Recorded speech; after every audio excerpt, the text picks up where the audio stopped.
You know what's interesting? As I figured you were as you were talking, you were asking that, and I was thinking of the coaches that I played for, and I think every situation is so different because of who the point guard is. Yeah. Do you know what I mean? And then who the coach is.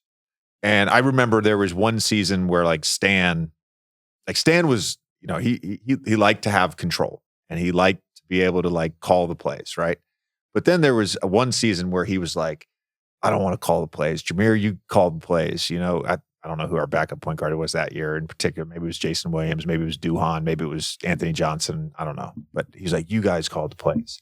Man, that lasted for a week. Yeah. I feel like every coach says that, but they don't really believe that. It's like what does every team say at the beginning of the year? Training camp. They're like, we want to play fast this year. And then they're like, well, we don't have the personnel to play fast. You know what I mean? It's like, it's a great question, Tom. I think the reality is it takes a unique coach and it takes a unique player to get to that point where there's complete. That's what I fundamentally believe. It's not like a coach can have that philosophy. I'm going to give my guard trust or I'm going to trust my guard and give him freedom to just call the plays, run the offense, and I'm not going to be as involved within a game. And then I might talk to him during the timeouts. That's fine to have that philosophy, but it takes a unique coach and a unique player to make it actually happen.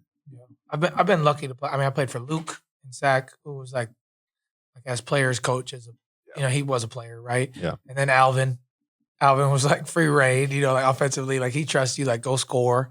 And then coming to play for Carlisle, I just feel like having him coming from being with Luca, that helped a lot too. I feel like. I love playing for Alvin. Yeah, me too. I love that. Playing for Alvin. It's just go score. Go score. To this point, we were talking about this earlier today. So the top 5 guards right now, according to Basketball Index and overall shot making, are you, Luka, Jalen, SGA, and Maxey.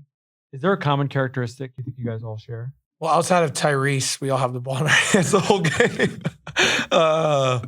Tyrese just happens to play with the MVP of the league, but he doesn't. And is I think probably, no offense, probably more so than the 4 of you guys. He's more of a blur in transition. Oh, Maxey he's unbelievable. He's so fast. He's the fastest guy in the league. No, Fox is the fastest guy in the league. I will never change my stance on that ever. That dunk he had the other night was so sick. He's ridiculous. He's so fast. He's ridiculous. People don't understand. I don't know how he dunked that. I'm trying. Who was it against? He was he had no business dunking it. I want to say it was off his left leg or something. Yeah, he does that where he'll jump off the same foot and dunk it. But it was oh, that's surprising. Yeah. Fox, Maxey, those are probably my and Ish Smith. Yeah, he's fast, dude. You don't understand. I played with Ish Smith in 2011. A young Ish Smith when he was 22, 23. He started against us the other day. It's different, bro. And by the way, at that point in time, he didn't know how to change pace. Yeah, so it was just that all the time. It was great. It was great. All right, let's wrap up with this. Mentioned the playoff thing earlier. Not without getting into sort of matchups and whatnot. This stage of your career, what would it mean to be in the playoffs? You guys, before you got hurt last year, were in a good position, and then you kind of nosedived. You're sitting there in 6th. Miami, Orlando, right behind you. I know you're motivated by this. What would it mean? What are you like? Are you already thinking ahead?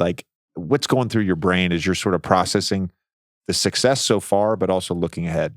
Yeah, it would mean everything. I'm not gonna lie to you. I feel like this year more than the years prior, I'm locked into every team, especially in our conference. I'm watching feels like more basketball than I ever have. Paying attention to standings more than I ever have. Seeing where could this matchup be? Who holds our tiebreaker between this team?